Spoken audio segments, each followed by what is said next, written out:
Mesdames, Messieurs, bonsoir. Il est 20h. Voici les titres du journal.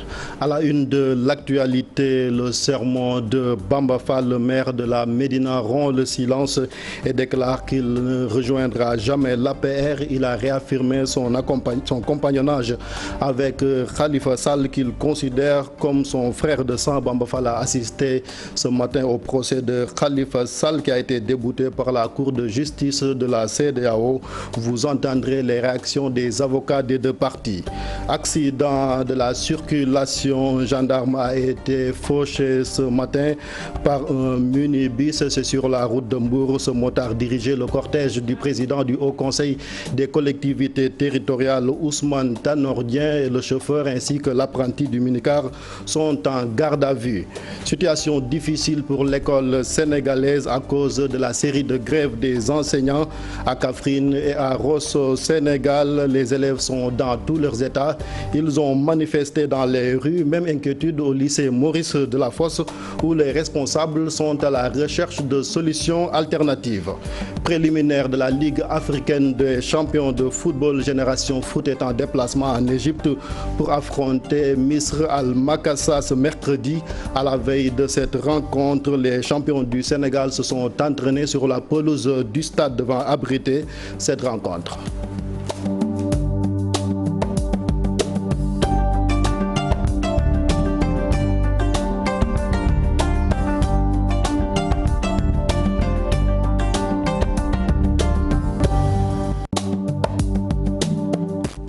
Bienvenue si vous nous rejoignez sur TFM. D'abord, cette triste nouvelle qui frappe la presse sénégalaise. Le doyen Amadou Mbaye Loum a perdu la vie. Il est décédé ce matin à l'hôpital principal de Dakar. Journaliste à la retraite. Avant sa retraite, Mbaye Loum, comme on l'appelait, a travaillé à la RTS. Il est spécialiste des questions de défense et a eu à couvrir plusieurs guerres aux côtés de l'armée sénégalaise.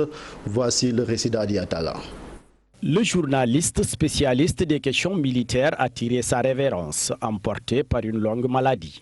Sortant du CESTI de la promotion 1976, le défunt s'est très tôt intéressé aux questions militaires. Il a blanchi sous le harnais pour avoir été l'un des rares reporters à participer à plusieurs expéditions à côté de l'armée sénégalaise envoyée au front, notamment en Gambie, en Guinée-Bissau et au Libéria, et la liste n'est pas exhaustive. La crise casamançaise, le défunt journaliste avait une maîtrise parfaite du dossier pour avoir côtoyé et tissé des relations avec les dirigeants les plus en vue du mouvement irrédentiste de la Casamance. Le doyen Amadou Mbaye Loum était, selon ses proches, collaborateurs, humainement humble et modeste, puis professionnellement rigoureux et méticuleux. Le défunt reporter qui s'est toujours investi pour la paix définitive en Casamance est parti sans crier gare, laissant derrière lui une famille éplorée et une corporation attristée. Je vous le disais également en titre, un minicar a fauché ce mercredi la moto du gendarme qui dirigeait le cortège du président du Haut Conseil des collectivités territoriales, Ousmane Tanor Dieng. Le cortège était en partance pour Mbour. L'accident s'est déroulé à hauteur de Sandiara.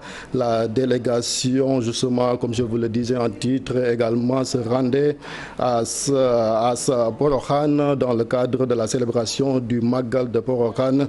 Le gendarme a perdu la vie sur le coup et son corps est transporté à la morgue de l'hôpital de Mbour. L'apprenti du chauffeur ainsi que le mis en cause sont tous en garde à vue à la gendarmerie de Mbour. Nous y reviendrons avant la fin de cette édition. Éducation à Rosso, Sénégal, ce sont les élèves qui ont déserté les salles de classe pour occuper les rues. Dans cette ville du Nord, les potaches protestent contre leurs conditions difficiles. Les chiffres sont effarants, 750 élèves pour 4 salles de classe, pour pas moins de 150 tables-bancs, compte rendu de nos correspondants à Saint-Louis, Ousseynou Diop et Habib Seck. Le lycée fermé toute une journée. Au même moment, les élèves sont dans les rues de Rosso Sénégal. Cette marche est organisée par le collectif des élèves de l'unique établissement scolaire qui polarise les collèges de Roncre, Ndiatène et Rosso. Jadis jugé lycée d'excellence il y a 4 ans, il était classé dernier l'année passée à cause des conditions de vie difficiles. Nous avons un lycée qui compte 4 salles de classe, alors que nous devrions avoir 2 salles de classe. Nous avons moins de 150 tables bancs pour tout le lycée. Le lycée engendre les élèves, le collège de Ronkh, le collège de Ndiatène, le collège de Rosso Sénégal, alors que le lycée ne parvient même pas à avoir suffisamment de salles de classe.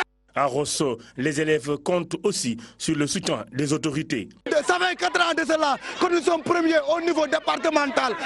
Normalement, forcément, nous devons avoir un lycée digne de son nom. Macky Sall doit savoir que les élèves de Rosso Sénégal doivent avoir un lycée digne de son nom, parce que nous le méritons. Ça fait 4 ans de cela que nous produisons des résultats extraordinaires. Je dis bien. Nous étions derniers dans tout le département à cause des conditions difficiles, je dis bien difficiles, que nous vivons. La marche s'est déroulée de l'entrée de la ville à la mairie de Rosso Sénégal. Les élèves réclament des mesures d'urgence dans les prochains jours, sans quoi ils vont passer à la vitesse supérieure. Dans les classes qui comptent 84 élèves, c'est inadmissible.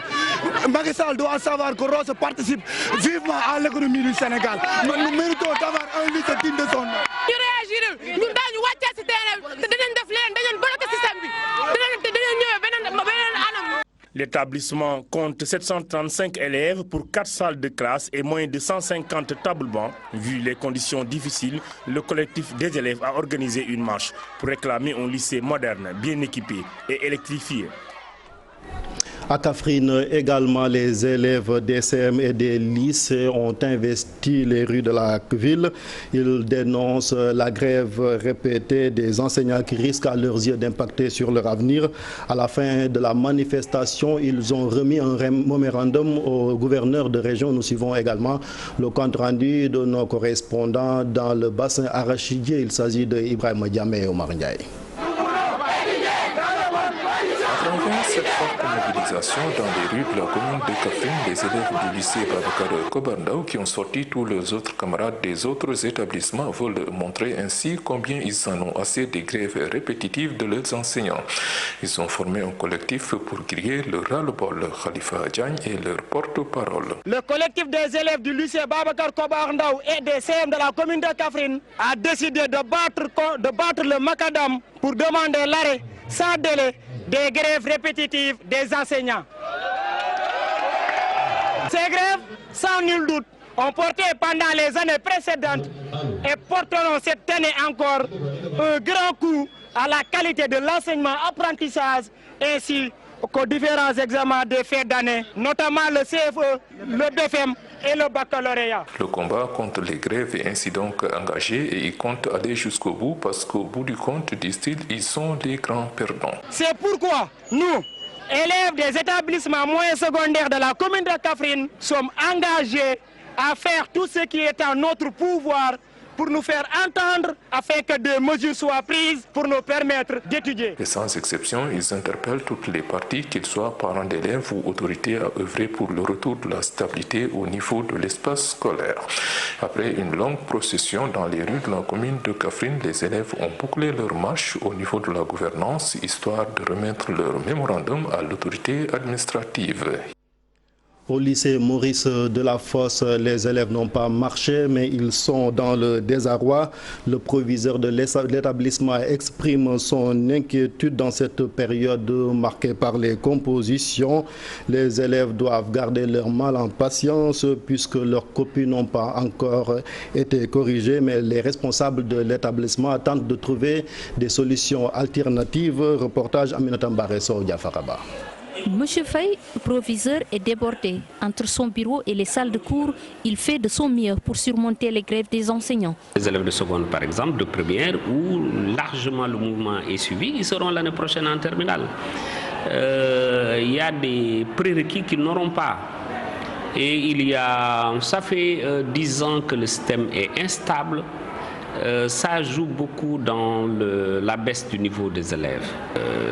Je crois que je vais aider les professeurs d'histoire géo à faire un fascicule pour le reste du programme. Je l'envisage aussi pour les profs de français.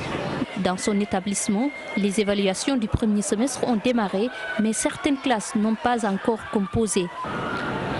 Pour les secondes, c'est là où on n'a pas composé du tout, parce que les secondes devraient composer en même temps que les premières.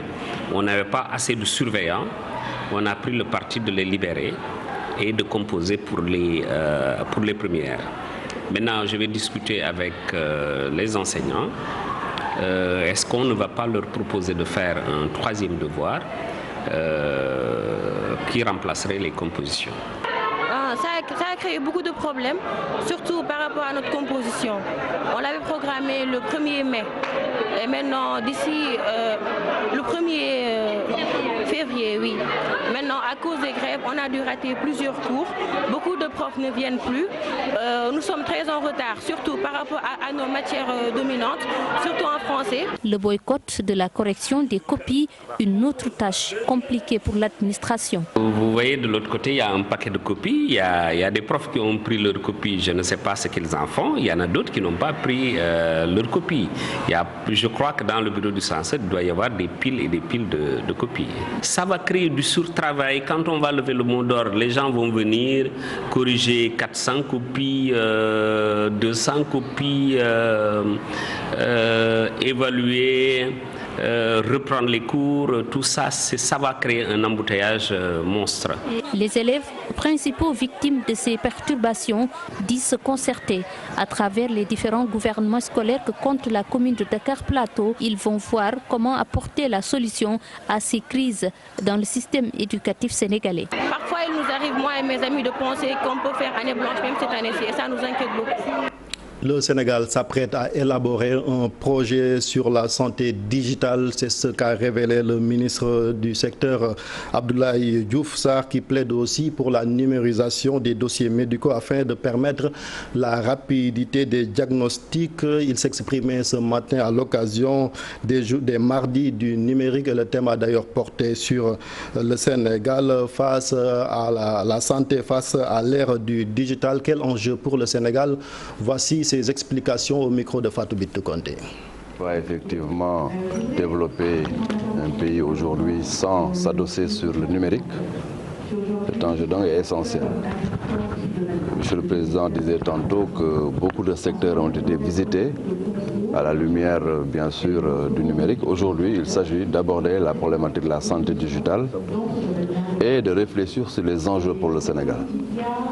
J'aimerais dire d'abord qu'au niveau du ministère de la Santé et de l'Action sociale, il y a un projet extrêmement important sur la santé digitale. Cette question donc, dans le cadre de la Direction générale de la santé, est bien adressée et nous comprenons aujourd'hui qu'il faut absolument utiliser le numérique pour évoluer et faire en sorte que demain, la santé soit gérée sur la base de l'utilisation de nouvelles technologies de l'information et de la communication.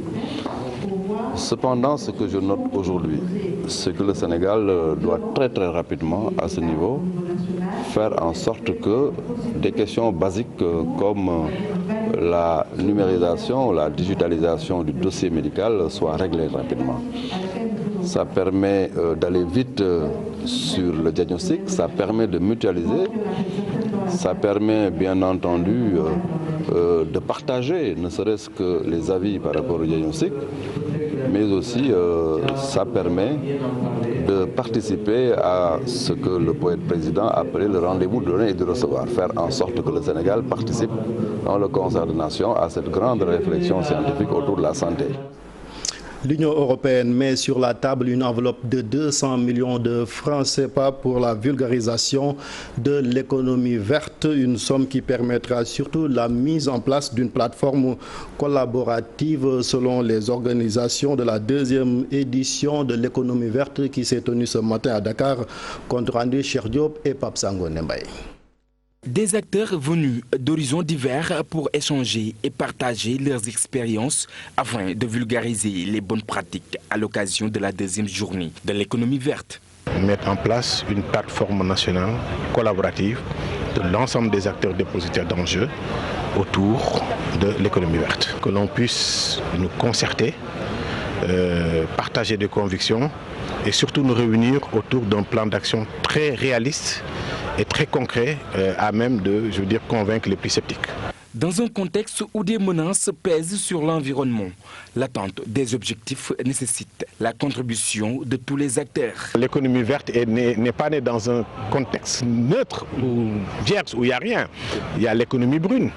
Voilà, donc il va falloir sur la base de rapports, d'études, de convaincre les plus sceptiques et ensuite monter à l'échelle. Et après avoir théorisé ce concept et en définir toutes les orientations stratégiques, les gens ont besoin de voir. Comme le dit l'adage, mieux vaut voir une fois que d'entendre plusieurs fois. Donc les gens ont besoin, dans beaucoup de secteurs économiques, de voir quel est aujourd'hui l'avantage comparatif que l'économie verte apporte. Pour accompagner le Sénégal dans le développement de l'économie verte, l'Union européenne a déboursé la somme de 200 millions de francs CFA, selon Amadou Lamine Diagne. L'initiative PEJ lui-même est soutenue par l'Union européenne à hauteur de 5,2 milliards pour l'ensemble des pays. Je sais que l'année dernière, le Sénégal, rien que pour son plan d'action aujourd'hui, qui pour l'instant était essentiellement basé sur des études, des rapports, avait un budget de 400-500 000 $.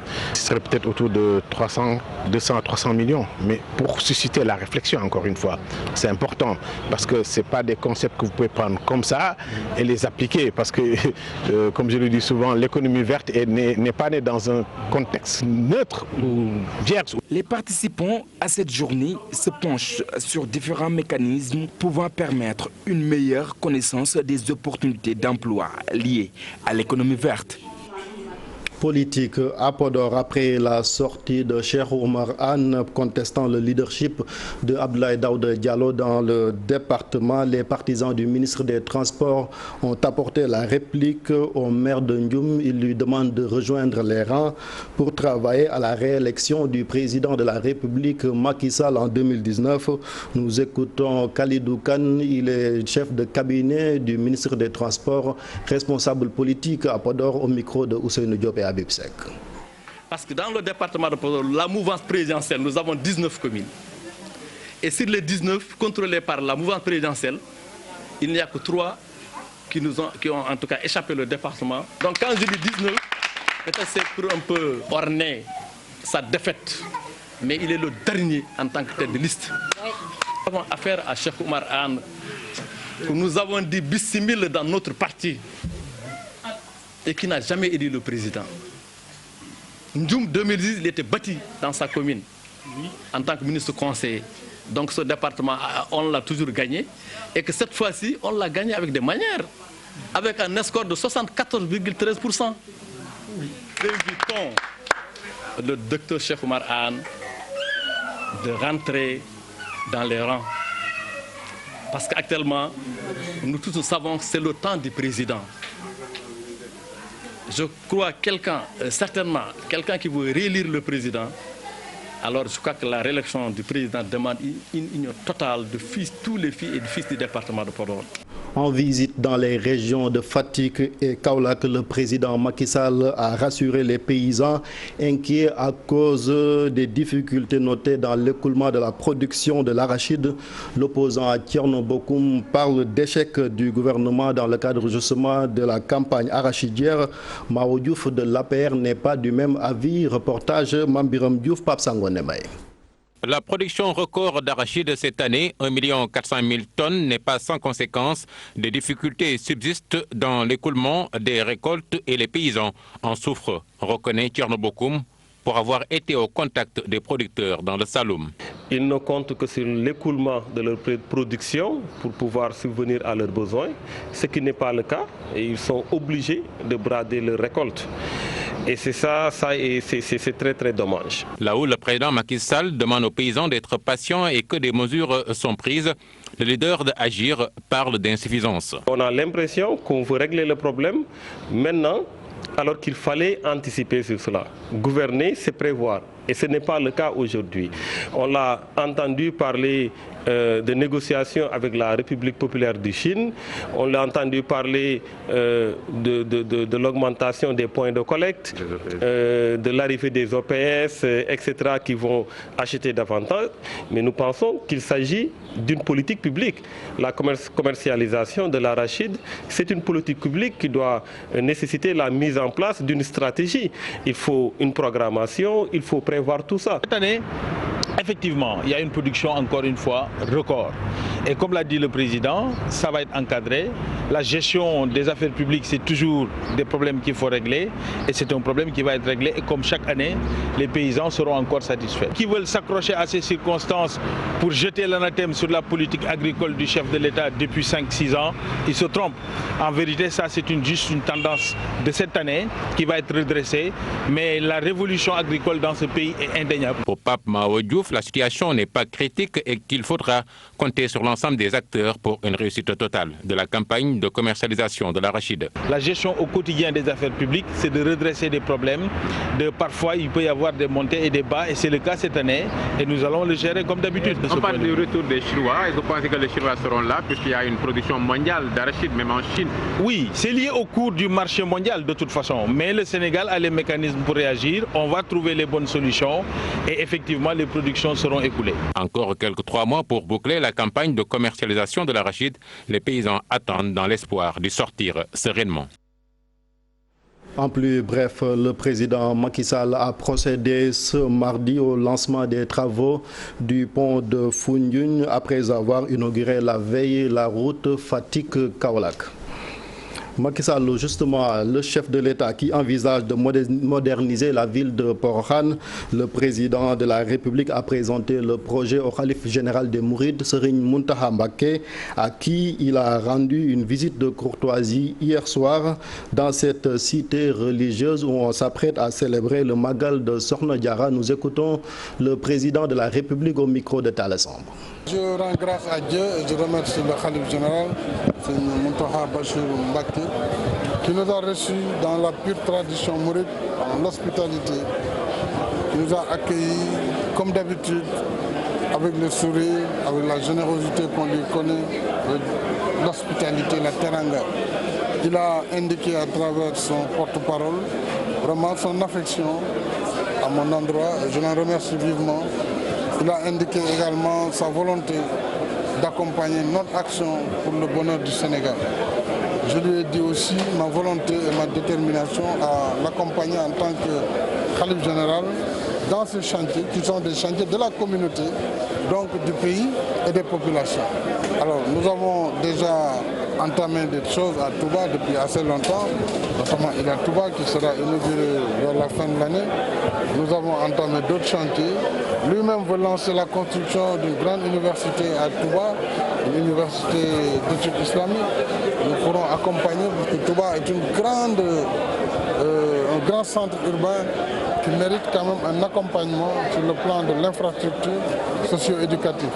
Alors sur Porokhane également, nous avons pris la décision de l'accompagner à travers un plan directeur d'urbanisme et un plan d'urbanisme de détail pour faire la projection en matière d'aménagement du territoire de Porokhane. En un mot, nous sommes très heureux d'avoir été ici aujourd'hui à Porokhane dans le cadre de la continuité de la tournée que j'ai entamée dans le Sine Saloum. Je vous le disais en titre, Bamba Fall qui rompt le silence, le maire de la Médina persiste et signe. Il reste fidèle à Khalifa Sall qu'il considère comme son mentor. Il a assisté ce matin au procès du député maire de Dakar. Nous suivons les explications de Bamba Fall au micro de Cheikh Tidiane Dione et Thierno Laurent Mendy. C'est mon absence qui aurait inquiété. Qui me connaît, c'est que je suis khalifiste à vie. Khalifa n'est pas un camarade, n'est pas un maire pour moi, c'est un frère de sang pour moi. Donc je ne réponds pas à toute question, mais comprenez que je serai parmi les derniers khalifistes du monde. Je le défendrai jusqu'au bout des ongles. Donc Khalifa Sall reste un frère. Ce qui m'intéresse, c'est que je l'ai dit, je suis socialiste. Ce qui m'intéresse, c'est que je me battrai pour la liberté de Khalifa Sall. Ceux qui parlent ont leur temps, moi je n'ai pas de réponse à toutes les questions. J'ai même entendu un journal qui dit que j'ai vu Macky Sall au palais de la République. Je leur réponds que la dernière fois que je suis entré au palais, je suis allé avec Khalifa Sall voir Abdoulaye Wade. Il y a des gens qui ont dit que j'ai vu le président de la République après la cérémonie. Je leur dis que c'est faux. Un bon journaliste doit se sourcer. Le procès est toujours en cours. On est aux plaidoiries des avocats de la défense. Un d'entre eux, Maître Ndeye Fatou Touré, accuse le régime de vouloir liquider un adversaire politique. Pour lui, la partie civile est en train de s'attarder sur des détails confondant la caisse d'avance aux fonds politiques qui existent depuis 1923. Nous suivons les éclairages de Maître Ndeye Fatou Touré, interrogé par Cheikh Tidiane Dione. Cette loi organique est une loi de transposition nationale prise par le Sénégal pour régir l'ensemble des budgets des organismes publics comme de l'État.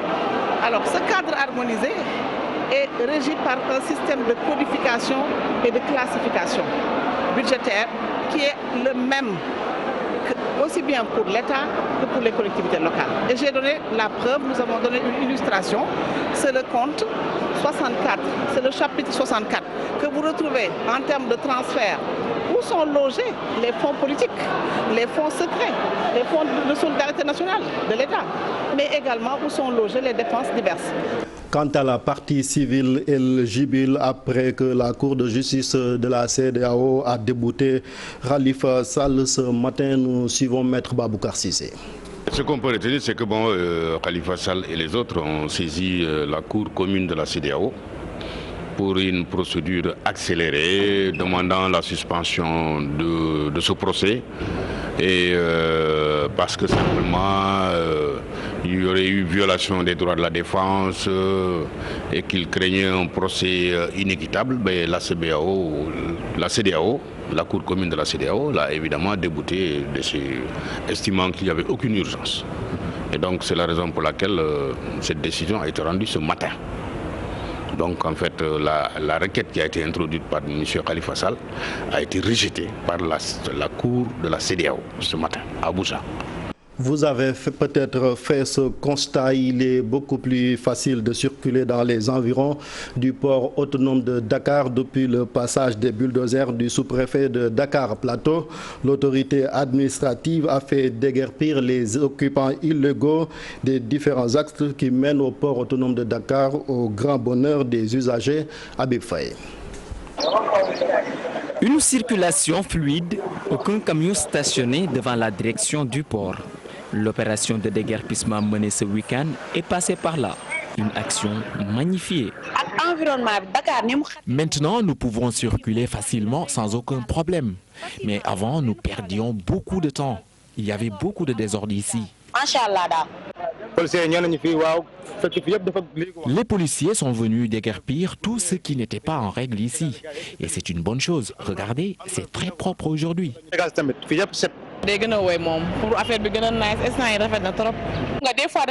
Il y a beaucoup d'accidents et parfois certains sont causés par nos propres habitudes. Ce déguerpissement permet d'abord une fluidité de la circulation. Le port autonome de Dakar aujourd'hui et hier, c'est diamétralement opposé. Il y avait beaucoup d'occupations anarchiques sur les allées. Aujourd'hui, avec le déguerpissement, les allées du port respirent à nouveau. Toutefois, les populations souhaitent un dispositif de veille pour dissuader les récalcitrants. Cela doit continuer parce que nous avons besoin de fluidité. Nous perdions beaucoup de temps sur cet axe à cause de l'encombrement.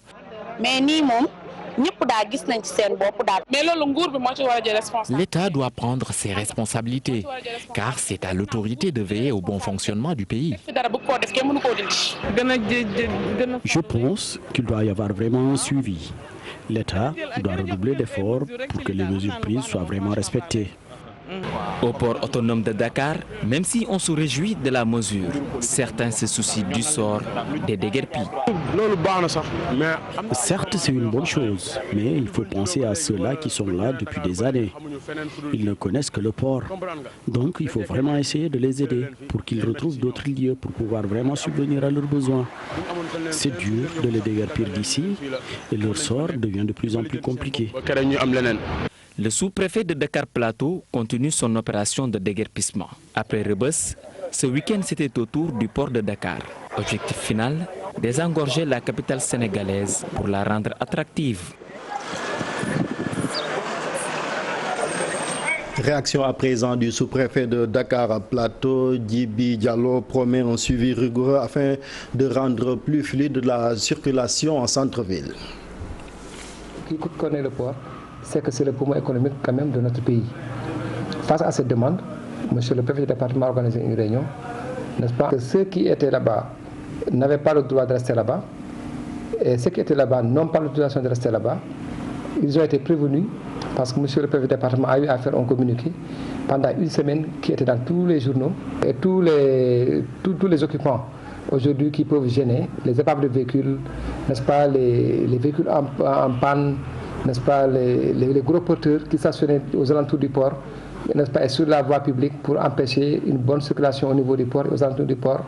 En tout cas, sont concernés par effectivement cette opération. Que ceux qui étaient là-bas n'avaient pas le droit de rester là-bas. Et ceux qui étaient là-bas n'ont pas l'autorisation de rester là-bas. Ils ont été prévenus parce que monsieur le préfet du département a eu à faire un communiqué pendant une semaine qui était dans tous les journaux. À l'heure où je vous parle, cette opération qui a été une demande très forte quand même des transporteurs, des consignataires, des transitaires et surtout des armateurs, a été aujourd'hui une réussite. Et pour dire qu'aujourd'hui cette action sera en tout cas pérennisée. L'autre dimension qu'il faut prendre en compte, comme l'a dit monsieur le préfet, effectivement, il y a un dispositif de suivi qui est mis en place, qui sera assuré par la police et quelques ASP en rapport avec les gens du port autonome de Dakar. Retour sur la mort du motard qui dirigeait le cortège du président du Haut Conseil des collectivités territoriales. C'est à hauteur de Sandiara. La délégation était en partance pour Port-Khan. Le gendarme est mort sur le coup. Le conducteur du minicar et son apprenti sont en garde à vue à Mbour et le corps de la victime est transporté à l'hôpital. Nous suivons les récits de notre correspondant à Mbour, Abdourahmane Diallo. L'accident a eu lieu sur la route nationale numéro 1 à hauteur de Loudi, un village situé entre les communes de Mbour et celle de Sandiara. C'est un minicar qui a heurté la moto du gendarme qui dirigeait le cortège de Ousmane Tanor Dieng, le président du Haut Conseil des collectivités territoriales, par ailleurs secrétaire général du Parti socialiste, se rendait à Port-Khan. Le gendarme Massar Diop a perdu la vie sur le coup. N'empêche, le cortège a continué son chemin. Ce gendarme, âgé de 37 ans, était un membre de l'escadron motocycliste de la gendarmerie nationale. Selon nos sources, le chauffeur du minicar estime qu'il avait subi la pression d'un camion qui était juste derrière lui. C'est par la suite qu'il a perdu le contrôle pour se rabattre vers le gendarme qui était dans le cortège d'Ousmane Tanor Dieng. La moto du gendarme complètement abîmée est actuellement à la gendarmerie de Mbour, tout comme le chauffeur du minicar et son apprenti qui sont en garde à vue dans ses locaux. Quant au corps sans vie du jeune escadron, il est à la morgue de l'hôpital de Mbour. L'actualité internationale nous conduit au Gabon, en Égypte et au Togo où la situation se décante progressivement. La médiation ghanéenne a pu obtenir la libération d'une quarantaine de jeunes membres de l'opposition. Ils étaient arrêtés à la suite de manifestations contre le pouvoir, ici Daniel Diouf. Ouvert lundi à Lomé entre le pouvoir et l'opposition après 10 mois de crise politique a connu une première avancée avec la libération de 45 personnes arrêtées lors des marches contre le pouvoir. C'était l'une des mesures d'apaisement exigées par l'opposition pour engager un dialogue. Selon le porte-parole de la délégation ghanéenne, facilitatrice de la crise, la justice togolaise examinera la situation des autres détenus. Le cas des 7 personnes toujours en détention dans l'affaire des incendies des marchés en 2013 sera transmis aux tribunaux pour étudier leur demande de liberté provisoire d'ici demain. Au Gabon, le siège de la Société d'énergie et d'eau, filiale de Veolia France, à Libreville, assiégé par des militaires et des policiers vendredi pour expulser les dirigeants. L'État a mis fin à la convention de concession, le liant à cette entreprise détentrice du monopole de la distribution de l'eau et l'électricité au Gabon. Le ministre gabonais de l'énergie et l'eau a justifié la rupture du contrat par la nécessité de préserver la continuité et la qualité du service public. Le géant français de l'environnement a annoncé qu'il examine les conséquences juridiques de cette situation et attend du Gabon qu'il se conforme aux règles de droit et à ses engagements. Veolia est implantée au Gabon depuis 1997. L'Organisation de coopération et de développement, l'OCDE, a présenté ce mardi un rapport sur le commerce illicite en Afrique de l'Ouest. Chaque année, trafic, corruption et autres évasions fiscales font perdre quelques 50 milliards de dollars à l'Afrique. Des flux financiers qui fragilisent les États et entravent leur développement, selon les experts de l'OCDE. L'Afrique de l'Ouest est particulièrement menacée par le phénomène. L'OCDE répertorie 13 types d'économies criminelles en Afrique occidentale, entre autres les trafics de migrants, de pétrole, de drogue, mais aussi la contrefaçon de médicaments. Le trafic d'antipaludéens contrefaits pèse 400 millions de dollars en Afrique de l'Ouest. Enfin, Israël a conclu un contrat gazier de près de 15 milliards de dollars avec l'Égypte pour la fourniture de gaz naturel. Le contrat s'étendra sur une dizaine d'années et portera sur la fourniture de 64 milliards de mètres cubes de gaz extraits des champs offshore en Méditerranée. Avec la conclusion de cet accord, Israël devient le premier fournisseur d'énergie à un pays arabe, selon Benjamin Netanyahou, le Premier ministre israélien. Israël a découvert ces dernières années d'importants champs gaziers. La fourniture de gaz devrait débuter en 2019.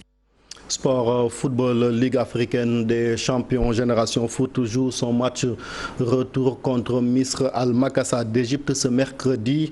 Les joueurs ont procédé au dernier réglage lors de leur deuxième séance d'entraînement. Quant au staff, il entend aborder la rencontre par l'approche psychologique. Voici le reportage de notre envoyé spécial en Égypte, Cheikh Tidiane Diao.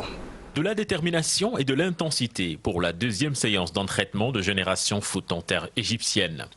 Les pensionnaires de Denis Biramdao se disent confiants pour faire un résultat qui les qualifie pour le prochain tour. On peut dire qu'on est prêt. Si vous avez vu notre entraînement aujourd'hui, on peut dire que le groupe vit bien, il y a l'ambiance, aussi il y a la détermination, ici il y a la confiance. Et on espère, Inch'Allah, et je lance un appel à tous les Sénégalais. Je leur demande de prier pour nous, pour qu'on puisse ramener, Inch'Allah, la qualification au Sénégal. Comment faire face à un adversaire qui veut remonter un retard de 2 buts? Une équation que devra résoudre l'équipe technique du champion du Sénégal. Ce genre de rencontre, c'est l'approche psychologique qui va être très déterminant. Comme vous le voyez, les jeunes sont dans un bon cadre de travail. Il y a un climat de confiance et je pense que nous baignons dans un bon environnement. Faut-il gérer l'avance ou faut-il essayer de jouer libéré et essayer de gagner le match? Mais en tout cas, je pense qu'au niveau du staff, on sait d'où on vient, ce qui nous attend. Et on est venu au Caire pour chercher un résultat positif. Génération Foot a reçu durant la séance la visite de l'ambassadeur du Sénégal en Égypte. Notre équipe qui nous a fait honneur au match aller est venue poursuivre la compétition. C'est le plus normalement du monde que, en tant que représentant de notre pays, que je viens leur souhaiter la bienvenue et souhaiter bonne chance pour la continuation. Génération Foot va affronter ce mercredi Misr Al-Makassa. Ce sera très certainement sans son goléador Yankoba Jarjou, qui sera très juste pour ce match retour. En Europe aussi, on joue les huitièmes de finale de la Ligue des champions. Le choc du jour oppose Chelsea au FC Barcelone. À la mi-temps, les deux équipes sont à égalité, 0 but partout. C'est la fin de cette édition. Merci de l'avoir suivi. Je vous souhaite de passer d'excellents moments en compagnie des programmes de TFM.